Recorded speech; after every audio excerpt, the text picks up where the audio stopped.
আজকে নিয়ে হাজির হয়েছি লাল লাল ঝাল ঝাল চিকেন কিমার রেসিপি। খুব অল্প সময়ে অল্প কিছু উপকরণ দিয়ে চিকেন কিমা তৈরি করে দেখাবো।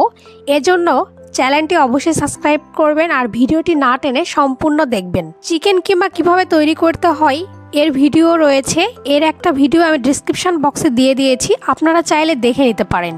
চিকেন কিমা তৈরি করার জন্য আমি এখানে মুরগির বুকের অংশ আর পায়ের অংশ নিয়েছি, এটা দিয়ে চিকেন কিমা তৈরি করে নিয়েছি।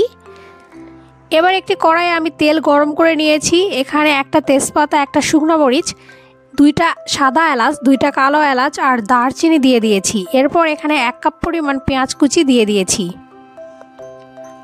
আমি ছুরি দিয়ে চিকেন কিমা তৈরি করে নিয়েছি, আপনারা চাইলে ব্লেন্ডারে ব্লেন্ড করে নিতে পারবেন। এবার এখানে অ্যাড করে দিলাম রসুন পেস্ট আর আদা জিরা পেস্ট। এবার খুব সুন্দরভাবে তেলের ভিতরে এটা ভেজে নিতে হবে, তাহলে আদার যে কাঁচা গন্ধটা রয়েছে সেটা চলে যাবে। কিছুক্ষণ এভাবে নাড়াচাড়া করে নিতে হবে। এরপর এখানে অ্যাড করে দিতে হবে পরিমাণ মতো হলুদের গুঁড়া, পরিমাণ মতো শুকনো মরিচের গুঁড়া, সামান্য পরিমাণ জিরা গুঁড়ো এখানে অ্যাড করে দিয়েছি। এবার খুব সুন্দরভাবে মশলাটা কষিয়ে নিতে হবে। এভাবে চিকেন কিমা তৈরি করলে এটা রুটি, পরোটা বা ভাত সবার সাথে খেতে ভীষণ ভালো লাগে। গ্যাসের ফ্লেমটাকে লো টু মিডিয়াম ফ্লেমে রেখে খুব সুন্দরভাবে কষিয়ে নিতে হবে।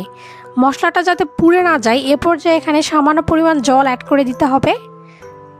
জল অ্যাড করে দিয়ে মশলাটা খুব সুন্দরভাবে কষিয়ে নিতে হবে।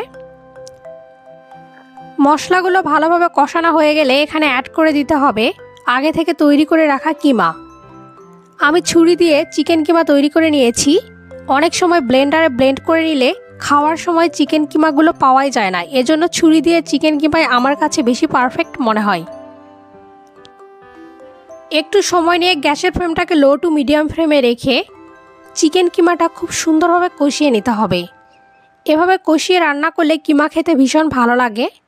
এ পর্যায়ে এখানে অ্যাড করে দিলাম পরিমাণ মতো লবণ। লবণ অ্যাড করে দেওয়ার পর খুব সুন্দরভাবে নাড়াচাড়া করে দিতে হবে।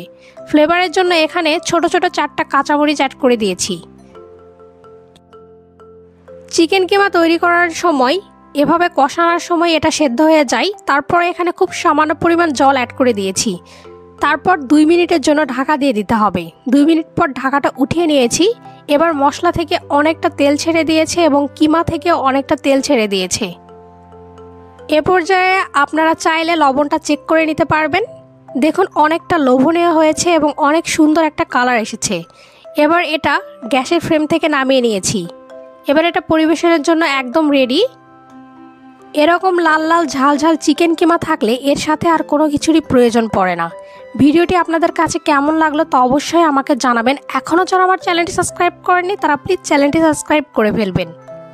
ভাত, রুটি, পরোটা সবার সাথে এটি পারফেক্ট কম্বো।